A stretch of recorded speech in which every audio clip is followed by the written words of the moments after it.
It's another week in the For Your Reference household, and we're starting off with your phrase or mine. And residentially, permanently, I am your loyal, trusted sage. Mm-hmm.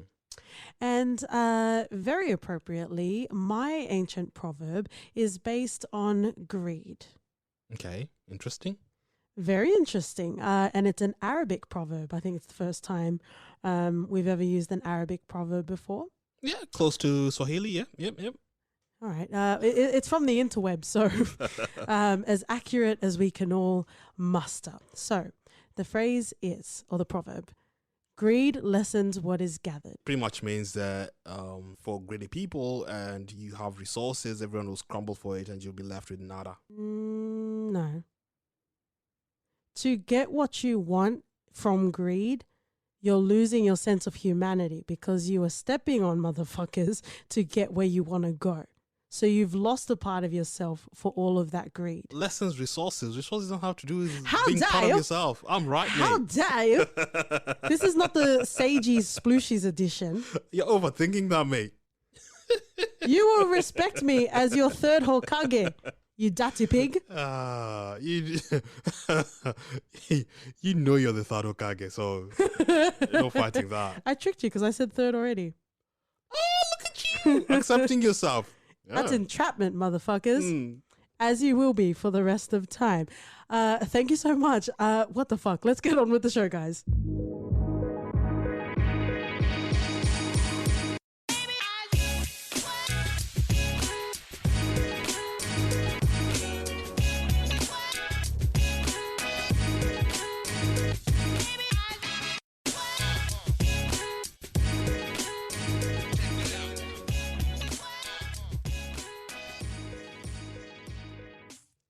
Hey, friends and lovers. Welcome back to For Your Reference. You've got your host, KT. Indoti. And throw some salt on those snails and decide whether you want to discard or keep your sense of kindness. Oh, discard. Hot diggity dog, because this week we are diving into El Hoyo. And for those non-Spanish speaking listeners, the platform. The platform indeed. And I really feel like this episode essentially is going to be a platform for general sort of discussion.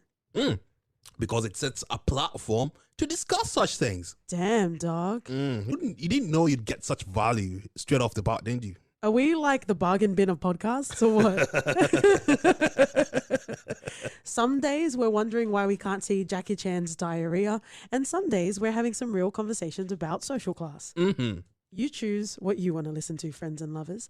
Let's get into stats, which is usually what we get into. I couldn't really find anything in regards to budget. Yeah.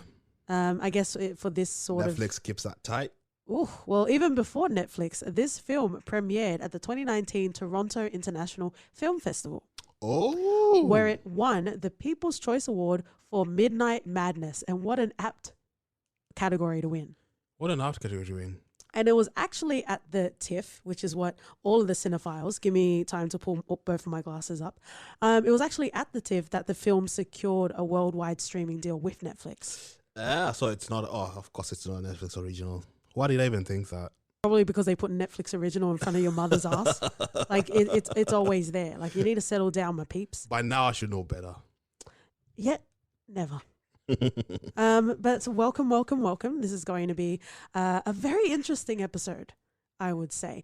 Let's just quickly go through the cast. I like to pretend I'm Spanish, but it's quite clear that I'm not. Directing, we have Galda Gatstelu Uritia. Mm-hmm. Thank you for allowing me to pass, sir. We also have written by David De Sola and also Pedro Rivero. Mm-hmm. I'll put the accent wherever I can. Also starring Ivan Masag, Zorian Ikula, and a whole slew of... Did you see that? I just dodged it. Did you hear me? This was actually based off a play. They added some more physical elements and characteristics, some more textured layers or platforms, if you will, just to make it more suitable for film. But there you go. Are we done? We're done. Can we go home now? Oti and I have opened a very delicious, very delectable bottle of red wine, which I feel is very fitting for this episode. Yeah, because if you're in the what was it? What was the fast for 48th floor? You barely get any wine, if any. Oh yes. Mm. Oh yes. And unfortunately there are places where you can start that are much worse. Oh, for sure. Yeah. If we're talking about a hierarchy, our dog definitely gets the cream of the crop and we get the scraps Mm. in the For You reference household. But, you know, you get in where you can get in. Really. Oh, for sure. So let's talk about first impressions. We haven't really come across the works of the director or the writers in general. Ivan was actually in Pan's Labyrinth, OT. So I'm not sure if you want to include that, but I guess just give your general sort of first impressions about this movie. No, I didn't know he was in Pan's Labyrinth because I can't remember him. Maybe he was Pan, who only showed up for like 2 seconds. We watched the trailer of this, I think, last week, and it just got me because I felt like it was completely going to be interesting and I'm going to be immersed in this sort of social political statement that they're trying to make. Mm-hmm. And I was enthralled.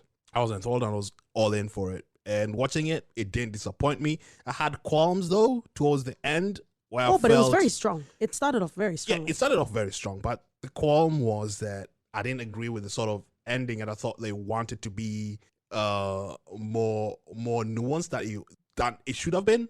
Yeah. But and spoiler. We're obviously going to talk about spoilers in this episode. Yeah, but I saw how turned your face was when the credits rolled, because I was like, was that it? And then it ended and you looked so sour. yes. And if you've watched this, surely you understand. Sometimes people want to be well. too clever for their own good, and it backfires. And I feel like it backfired here. Yeah, I love wholly immersive, you know, deeply personal, and, you know, sometimes it's just a few sort of characters. I really enjoy these sort of movies. I actually prefer these movies compared to Yo-Ho, American flags, Michael Bayisms, all of the action, all of the explosives. I actually prefer stories that, you know, are more simple in nature, but they're multi-layered in their messaging. Mm. So I was really enjoying this film, and there was so much I wanted to be able to discuss and bring examples from the film, and, you know, how you can tie it into real life, that I felt was executed quite well. Even the interactions that we have between the characters I thought was quite interesting too. But it really fell flat, if you'll pardon the platform pun. Like, it really felt flat. And obviously we'll get to like the end of the film, but I want to give an example of a film that we watched that is very similar in the sense of, you know, social commentary, and it's kind of within one sort of set. Yep. The film that we watched recently with Gemma Chan and Colin Salmon called Exam. We kind of got lost throughout the movie, but I think overall it kind of worked more. If we talk about like just watching it as a whole movie, I felt like Exam kind of executed a bit better than this film, only because this film started off like so strong. Even the middle, like even the extra interactions that Goreng has with the other characters, it reinforces his sense of self. So we were really bolstering up for a wholly satisfying end, and we didn't get that. Oh yeah, we didn't. But you won't know that until you get to the end, right? No, you wouldn't. You really wouldn't. And I feel like the sort of catharsis I was expecting to feel at the end of this movie was sort of short-lived, where I felt like the whole sort of narrative trying to be, or at least what I could get out of the movie, wasn't really delivered, in that all of it was left up to me to derive, which isn't a problem. It isn't a problem, but when it's done like this, especially when they've started with such a strong build-up, it becomes sort of a premature ejaculation sort of thing. Yeah, and that's a sad time for all. That's a Jerry from Rick and Morty sort of scenario. I'm not making any claims, but, you know, he seems like he's in the right ballpark. But let's talk about the movie just generally. How do you feel about Goreng as a character? Because he kind of walks us through the social commentary in his interactions and even in his own sort of sense of self. So how did you feel about him as a character? I think he symbolized pretty much what anybody would do in that situation.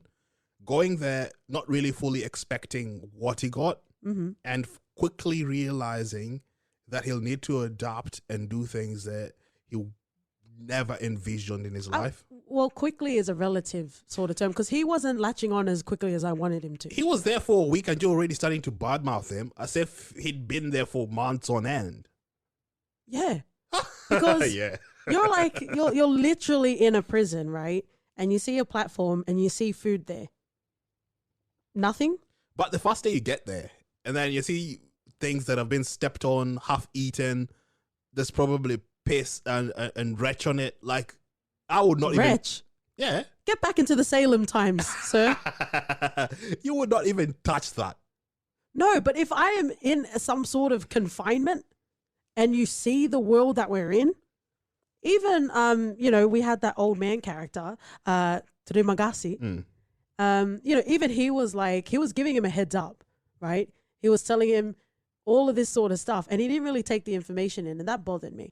And anyway, that's just the KT qualm. I have a problem with like the protagonist taking too long to accept the world and the role that they're going to play. So that's just something I have with everything, not necessarily, specifically to this movie, but even just taking a step back from what you said, the administración is what they called it, right? They referred to as whatever the powers were that were controlling the vertical self-management center.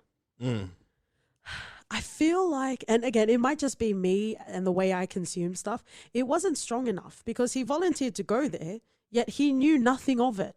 So I thought that was a bit of weak writing. Not really. If you're going to put yourself... But what was it? What was he volunteering to do? Not really. Maybe he thought it was just some sort of social experiment, and the fact that it would only take 6 months to get an advanced diploma for your time being in some sort of cell, who wouldn't take that? I'd take that over starting for a year or two to get that bloody diploma in the first place. Okay, friends and lovers. OT also belongs to like 100 different religions because he continues to collect pamphlets that people give out on the street. So that explains a lot about what you're saying. But I would not fucking sign up for anything I didn't know what the details were. Well, you wouldn't really think it would be something illegal or as far-fetched as what we saw. Well, like, in any case, it distracted me. It distracted me because I'm like, it's not strong enough. Like, I get that we're in here and we're all barbaric and we're all going to tear people apart, literally. But how did we even get there is my point.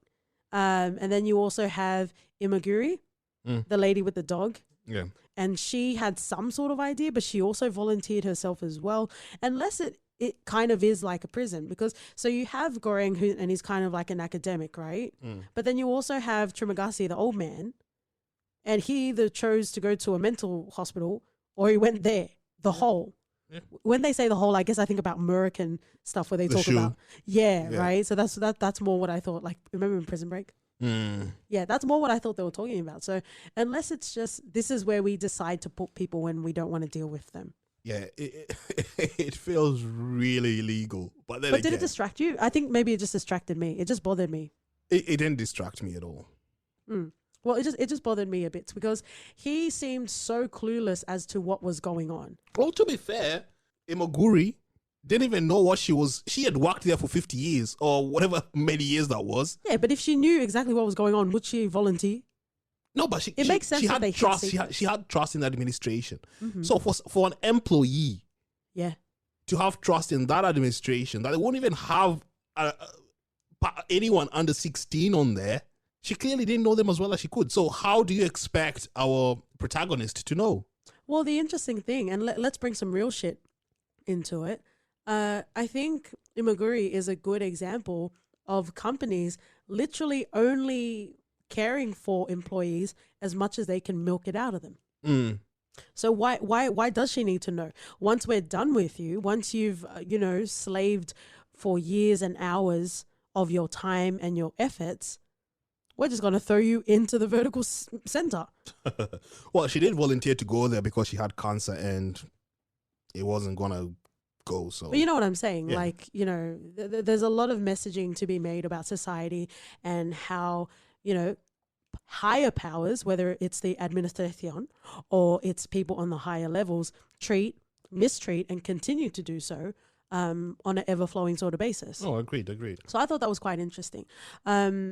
After they're on level 48, they go all the way down to 171, I'm pretty sure. And the difference... you were crying over eating food on 48? And we cut to Goreng being tied up. You had a problem with that. Yes.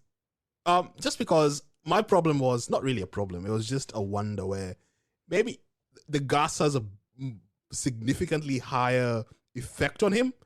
Because for that old man, maybe he's been exposed to that gas, so the effect doesn't last as long. Wow, grab your tinfoil hats, friends and lovers. No, mate, because it happened again with Imoguri, where she managed to wake up and kill herself, Yeah. hang herself, while he was still passed out. Yeah. And this was, I think this was one of her first gas experiences. And she still woke up before the other one. So that pretty much throws my theory of... Unless the employees were getting gassed subtly the whole time. Maybe so. I've got my tinfoil hat on as well, apparently. But it was interesting. And, you know, we have started to watch Dexter, myself for the first time, OT for the second time. And yes, there are moments where I feel like in scary cases, I identify with Dexter. However, I'm not a fucking psycho. But... however, when I'm watching a film and I get the premise of it, I am all in. So when the old man tied up Goreng, I was like, this makes sense.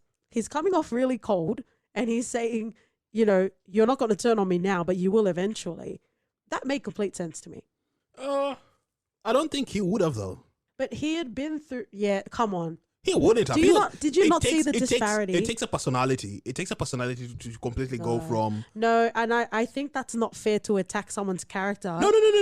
In times of struggle. And I can draw parallels because we've watched Laugh of Pi with you, right? And you know exactly what Laugh of Pi symbolized. When they were stuck in the boat and he had... Spoiler. I won't explain the meaning of it. I'll just sort of say what that scene entailed. And it pretty much was... them being stranded in the ocean and having to survive and people disappearing, right? Yeah. He managed to stay strong. Not only him, but another part, you know, like it's all about the character and the resilience you have to be better and to see, to have the fortitude. Oh, the fortitude, don't you reckon? Well, I see your Life of Pi and I raise you alive. About the Uruguay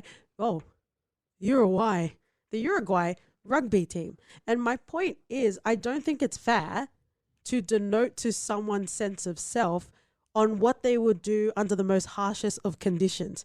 Did you learn nothing from this film? Well, mate, I learned a lot. They were not completely stranded. They had water. And man can survive on water for a long time. It was clean supply. They could drink water. You didn't have to necessarily start gorging people after 2 weeks of not eating meat. But what you're not understanding is the old man had already lived the whole year of it.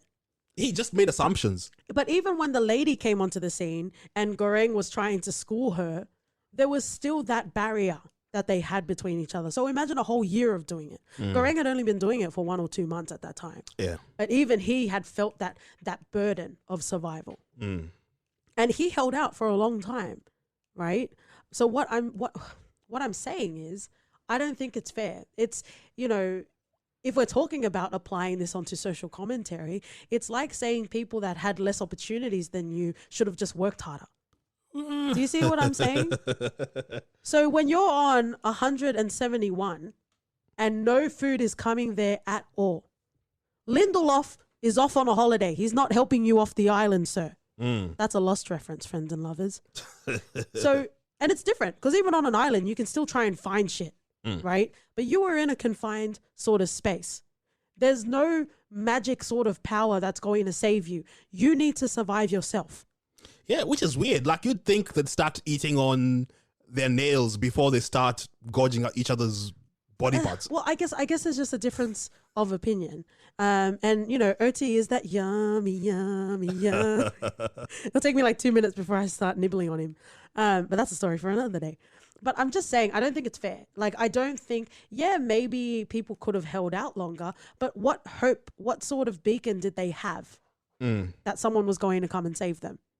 So I don't think that's fair. No, it's not. It's just a difference of opinion. I fully understand that. I'm not going to eat your children, but I'm just saying, if we're in this world where it's ruthless and it's cutthroat and, you know, people are just out there for themselves, then yeah, they kind of need to forage for themselves. Yeah, cool. Fair enough. I just wanted the old man to give the guy a chance. Of course, he's been tainted by his experience and all. No, but he's an old man. He could be overpowered very easily. He had a knife. as a backup. Yeah, but if you can barely breathe, how is that going to help at all? He was just so ready to assume this role without giving an opportunity. It's like Quinn and Slim. It's like when Quinn just went full 100, just broke bad in an instant. Like, far out, man. Where's the build-up? Yes, he's been there for longer, but you have to give people a chance, especially when you see that they're not it's not their nature. I thought you were going to say, you would have to watch Queen and Slim on the platform. You can pass. But it's just interesting. It's interesting because I think a lot of the time, the viewer can take on that role through the eyes of Goreng, right? So he has a slow descent into madness, if you will. For me, it could have happened. It could have happened a lot sooner. For you, it was just right. Yeah. So I guess it's more just a matter of opinion, not necessarily fact, because it is a movie TV podcast, guys. Settle down. It's not that serious. Go and punch your sibling. But it's very interesting. And I want to talk a little bit about the hierarchy, because I think there's quite a lot of discussion to be had there. So when we first start, we have Goreng, and Trimagasi is walking him through, don't even bother talking to the people above you. And we don't even talk to the people below. Yeah, because they're below you. So I want to talk a bit about the layers of hierarchy that we have and how people understand and they stay within that. So it's pretty much like the caste system in a vertical self-management center. Yeah, I can see that. It's really sad. And especially when Imoguri came and said that there was enough food to feed everyone on the levels if everyone took a portion, And she started doing things on a plate and going, and she was so eager and I'd say naive. Naive is definitely the word, especially because she was part of the company. Exactly. Right? Yeah. Trying to make everyone to put their portion on the plate and it'll go down where the people will just take what they need. But that's not how it is, especially when you've spent the last month on a lower level where you didn't get anything. And then all of a sudden you have all this food in abundance.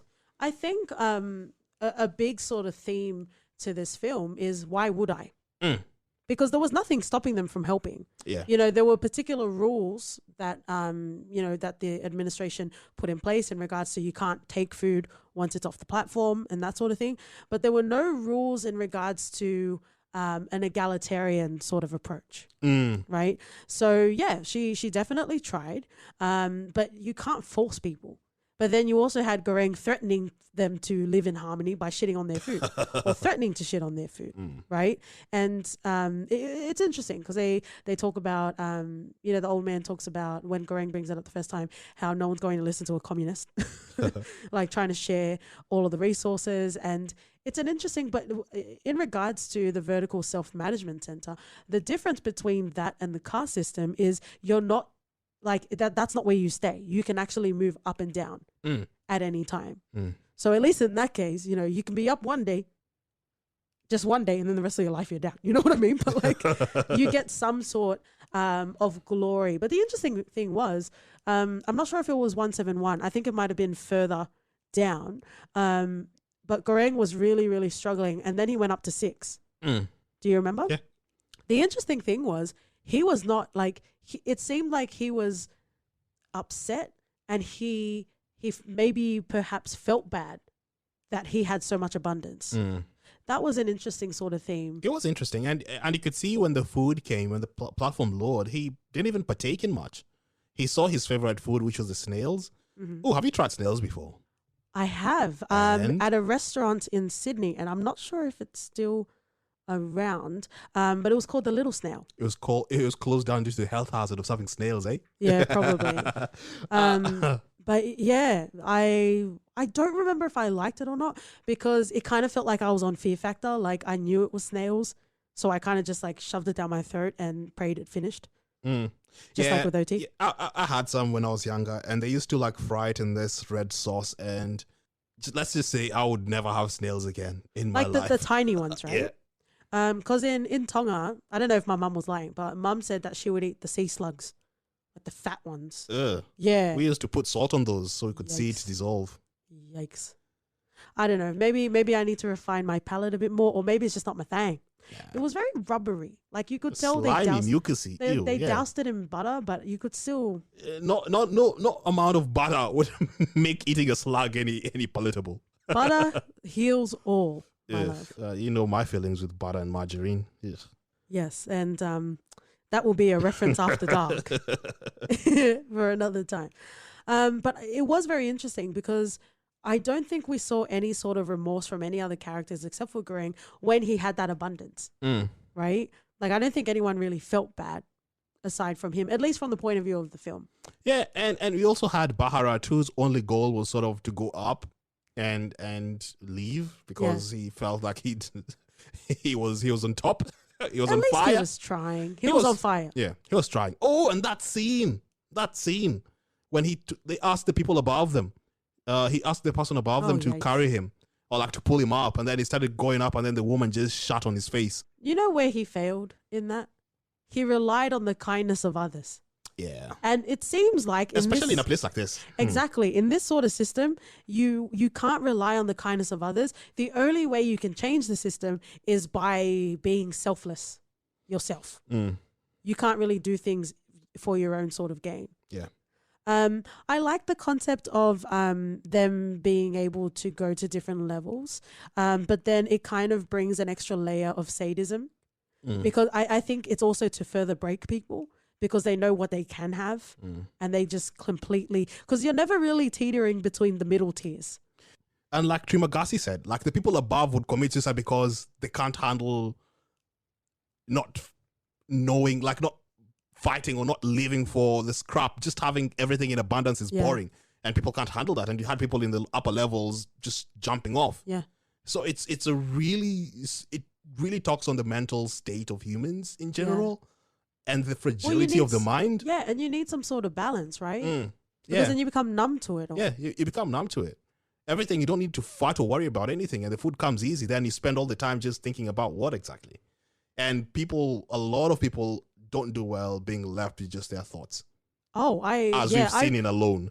I would love to meet someone that is alone within their own thoughts and they're completely fine.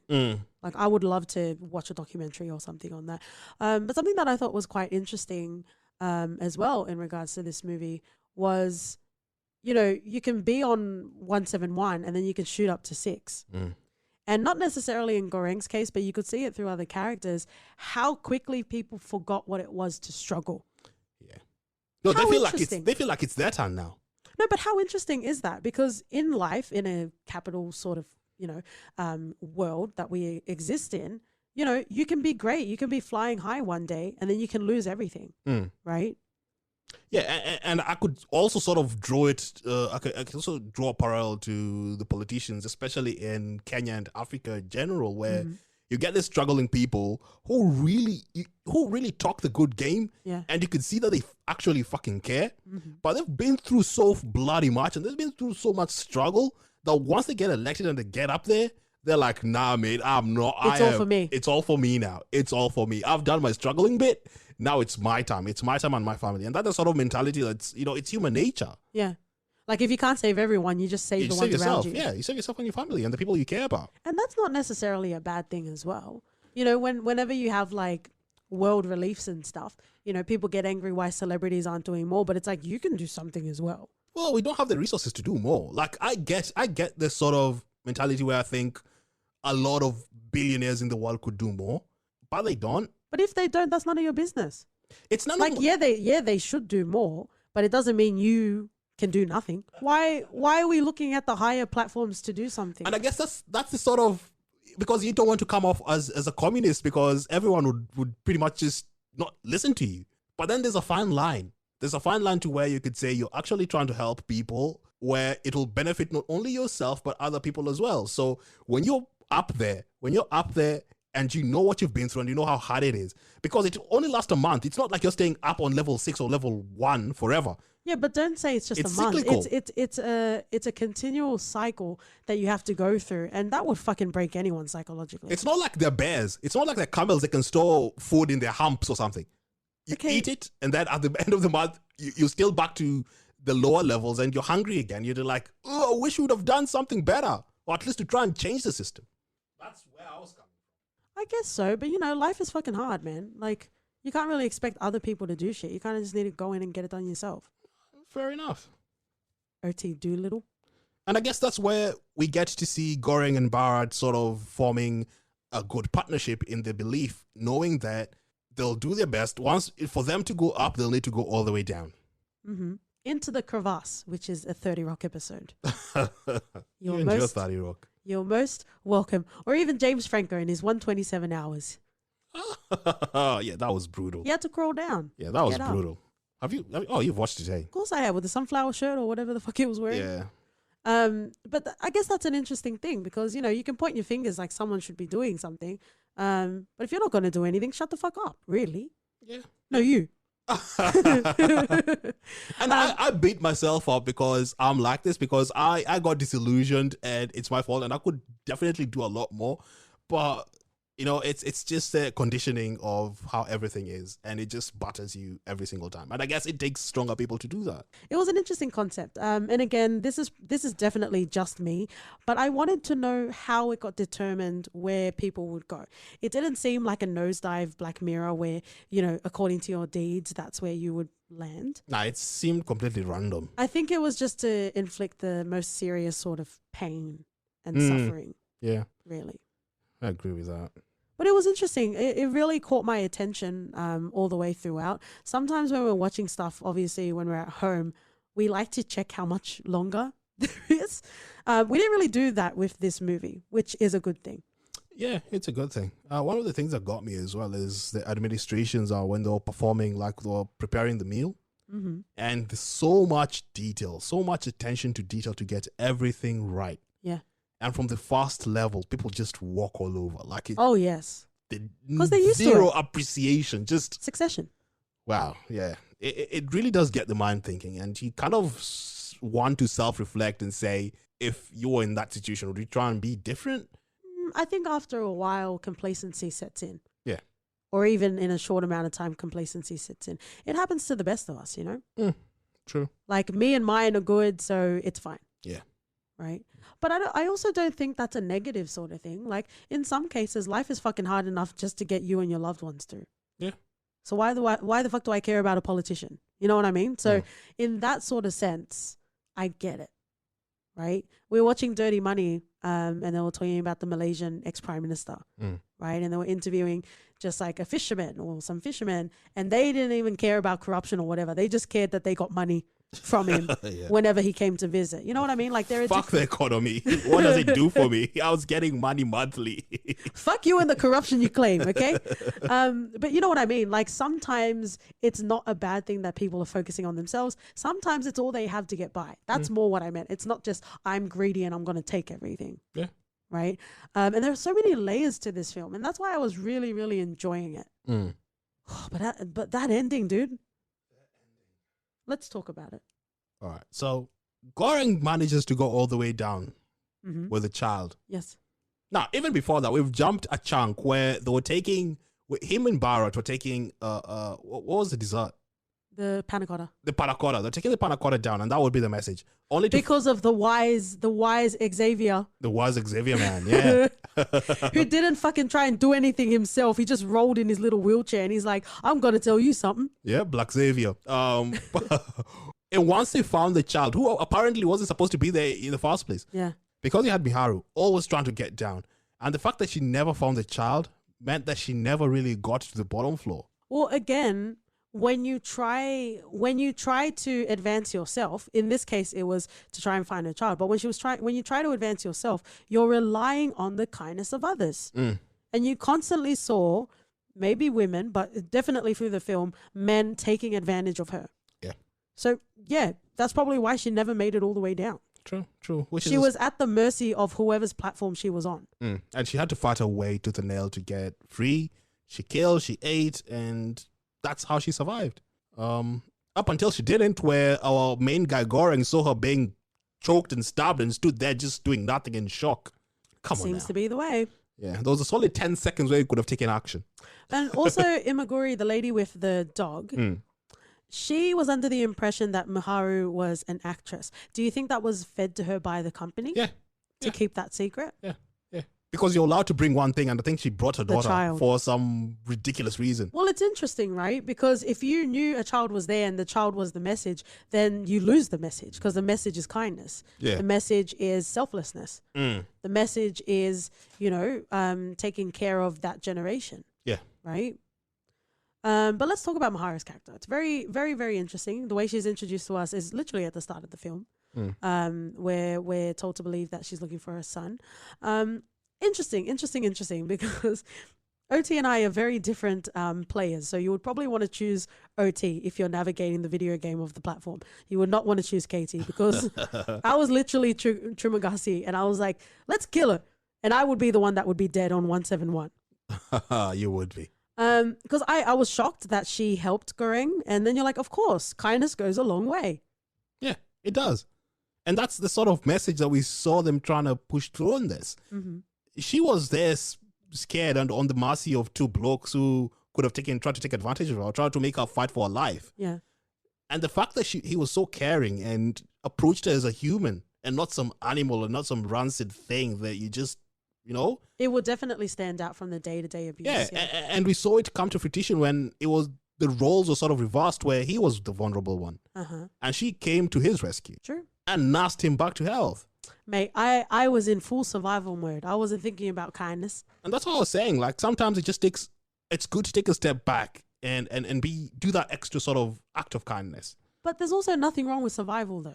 It's not wrong, but then again, we are all trying to survive. If Damn, dog. Watch out for our abacus that says we're all here to survive. But it's true. Like, you're not in isolation. The person next to you is pretty much the same situation as you are.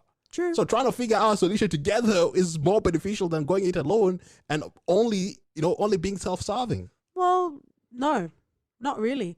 The solution was that Baharat and Goreng actually just fought people off and threatened them. Yeah. It wasn't communism. Well, because it was them kicking you in the head and shoving bars in the back of your head. That's what it was. True. So they take their pina colada all the way down. I did like the notion of that because they were trying to feed everyone, and then you have Professor Xavier in his wheelchair saying, if you want to really show that we're together and we've achieved something, keep one of the most prized sort of foods. I thought that was a nice little layer. It was a good layer because that transcends the one day of kindness where people can eat. Yeah. Right. And then we take it to another level where they show an act of kindness to the child and the child gets to eat the panna cotta. Yeah. Even then I was like, don't give it to that fucking kid. You need that. You need the message. Maybe the child became the message because the child ate the message. No, she was always the message because no one made it all the way down there to see the message, to know that that's the message. Even when Goreng was calculating, he was saying maybe 250 and that would be a stretch. Yeah, but that's wrong because... No, that's what I'm saying. I'm saying it was even more than he could even conceive. Yeah, because it doesn't stop on floors where there's no human life. So it'll just pass by and you'll miscalculate because you don't know. You'd think that it stopped there, but it didn't. So there were 333? Well, over 300 platforms. Yeah. Yeah. And then we have, the old man greeting Goreng and they walk off because the message doesn't need a messenger. Yeah. Or a handler. You can't handle the message.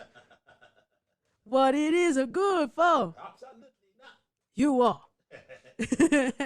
And then the kid gets shot up to heaven and that's the end. The fuck was that? I guess. I saw how annoyed you were. I was frustrated at that because I wanted more of a closure. Because at that state, I'm thinking, okay, so what does this mean? Yep. Does it mean that Goreng has accepted that his life is not worth outside of this sort of platform scenario? Has he given up? Has he completely seen that whoever he is coming in cannot really fully assimilate in the world that he left, knowing what he's done? So there's a semblance of, I don't want to say giving up. It's acceptance rather. Okay. There's acceptance that he's a different person than from why he came in. There's an acceptance that his mental state and health isn't exactly what is, because I think he thinks he's going crazy and he fights with himself to try and retain some semblance of sanity, which we can see is quickly fleeing him. Yep. So the fact that he decided to stay at the bottom of that dark whatever, where food will never get to him, not even people, maybe the people that throw themselves over the platform, he's pretty much given up on survival. Yeah. That was my taking. He's given up on survival. He wants to die there and just try and save everyone else using the message. But if you want to die, why would you want to go and save people? And then again, why would you assume that she's the message? Maybe she's just a kid that was there, stuck. She probably was. Because the administration seemed like they wouldn't give a shit. They didn't seem like they were monitoring anything. And a question I have as well. Aside from food being left on the platform. Right. But the question that I have is, you've got 333 levels with 2 people on each level. You know what that equals, OT? 666. But that wasn't the point. The point was they had to roofie everyone and move them in enough time that they would still not be conscious. How the fuck did that happen? Or was it more of a budget thing? They didn't want to be able to coordinate that? Because I find it hard to believe that they were able to move people to like completely different levels. It didn't seem like there were doors inside of it. It was just that one hole in the middle, right? So like logistically, how did they move everyone? No idea. Or are we supposed to just suspend that at the door? Yeah. No idea how they moved them. I think that was left to our imaginations. Maybe they were aliens. Maybe they had jetpacks. Because I would have shoved sheets and pillowcases in all of my holes. You're not gassing me today, son. Actually, no one tried to stay awake to see. Yeah, like no one even. Why didn't even Goreng try that before he did all of his noble sort of socialism? Just pretend you're asleep. Yeah. Pull a classic Westworld. What was it, Tandy Newton? Yeah. Pull a Tandy Newton on there and just pretend you're frozen or stuck and see what they're doing. Spoiler. Is that a spoiler? No, it's not. It's the first episode. It's a Tandy in the Get Matrix. off it. It's a Tandy glitch in the Matrix. So yes, it kind of is. But yeah, again, that's probably it's a tiny sort of qualm that I have. But logistically, it would have been a lot to have to move all of those people. It would have been a lot. And then you can see the bastards that are doing this. Because if keeping food on a platform is is valued higher than killing other people, which seems like they don't even give a shit. Yeah. Then this is not an administration who would think that sending a message all the way up with a child would mean shit to them. I don't ever want this taken out of context. So just remember, this is not going to be a soundbite. If I was in El Hoyo, I would jump down to all of the platforms and stab everyone on my way down. There'll be so many people that they'll need to like discard of and replace. I will have time to wake up when they gas me. And then I'll stab them. And you know what I actually don't get? The platform goes all the way down if everyone is alive, right? So it kind of didn't work for my plan. But if the platform just goes all the way down, why don't you just wait?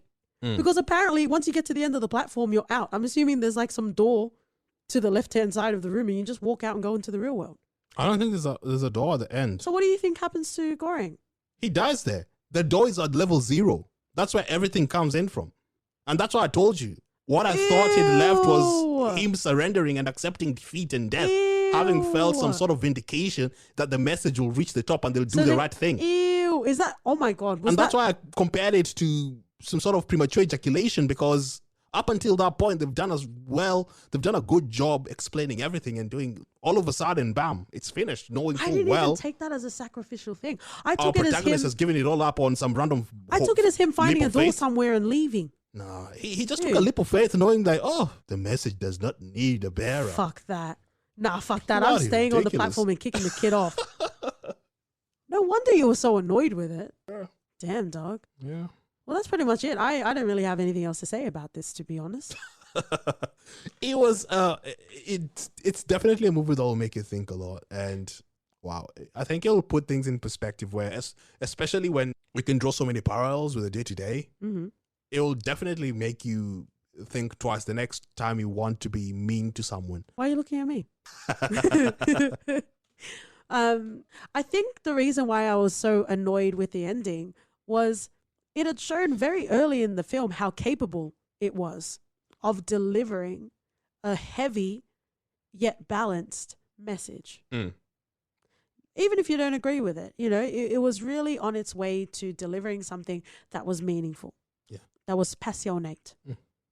And then it just ended. To think that he had sacrificed himself for the kid. For the message. for the Oracle. Mm. I don't know. I don't know how that sits with me. It kind of cheapens the whole movie, to be honest. Yeah, I don't know. Like, I just... No, because everything he did wasn't a long-lasting sort of change. It might have changed that day, but it doesn't change months from now. Well, and I guess that's why it's a leap of faith. He's just hoping that the administration will do the right thing and hoping that there's an actual message in the end of it. Ah, dear Lord, it's ridiculous. That's a lot of hope. It's a lot of hope. Maybe too much hope. Mm. Wow. Two men who've not eaten for days thinking that there's a message. Ah, so you think it's kind of like delusions and stuff, right? It might be. They're not thinking the best things here, thinking that there must be a reason, there must be a And purpose. it's like, it's one thing to eat human flesh, but like they didn't even seem to cook it. Wouldn't you get sick? Like just eating meat that's raw in general. Yeah, I don't know about that. Well, you said you had to do anything to survive, so I guess people had to. And if At least it was like popsicles in Alive. I think this is the most we've ever talked about cannibalism. Mm. I think so, right? Yeah. Well, tune in next week, kids. We have a whole series. Were there any other standouts or any other messages you wanted to mention about the film? Not really. It was very insular. It was very insular. It really was. And like you've mentioned, we've seen movies that have executed this sort of concept better, with a more gratifying ending, because the ending alone just really pissed me off because of what it symbolized. Yep. And maybe that's just a self-preferential thing. But I don't know what I can say more to that. Don't you think the chef that was kind of overseeing everything kind of looked like Wolfgang Puck? I didn't see that. I had to look it up just to make sure. And do they look alike? Apparently it's not him. I wonder why. Conspiracy. Keep your tinfoil hats on, friends and lovers. But yeah, like the fact that, like you mentioned before, the fact that they put so much care into these meals, you know, without any sort of regard of whether it will feed everyone. It's like, I'm going to make this most perfect dish. Like you said, people are just going to step all over that shit. Yeah. And I'm going to do it again tomorrow. Interesting. I wonder if the chefs end up having to get pushed down there as well. Well, if you don't cook properly. Because you literally have like nothing to do. Like you're just waiting around for that food and whatever. Actually, let's talk about this just quickly. It was interesting to see in quick sort of montages what people chose as their possession. So Goreng had his book. Yeah. The old man had his very sharp ninja. Samurai Plus. Oh, sorry. Samurai Plus. No Tom Cruises included. And then we also saw the dog. More sausage than dog in that sort of context. We saw a surfboard. Who would bring a surfboard? Yeah, Oh because God. you know that you're going into a cell. At least that much is established. You are going into a confined space. You're not going to be able to surf, dude. Idiot. We also saw a violin, and a very interesting one was money. Yeah. It was the most useless thing on there. At least a surfboard you can, I don't know. Try and hit someone With it. Use it as a weapon. Try and eat it if you get hungry. Unless you're a shark, I don't know how much it'll do you. Desperate. Oh, it does me just well, don't you worry. But money is just completely useless. Even Baharat had a rope, which is sort of a good idea, but then again, you're pretty much relying on the goodness of other people. Yeah. No, a rope is interesting. You can like spank people with it. He could be like the Wonder Woman of El Hoyo with his lasso of truth. Yeah. But yeah, the money one was really interesting. You could probably try and bribe people when they first get there, but once they realize they're never fucking getting out, like money literally is a social construct. It means nothing in that context. Yup. And he's like trying to throw money at people. But I think those were the most interesting, aside from Haru bringing in a child. Yeah. That was really interesting. And I think they kind of noted to it early in the film when they said you can bring anything. So they kind of left that opportunity open, right? Well, there you go. Thanks for joining us, friends and lovers, for another episode in the For Your Reference podcast.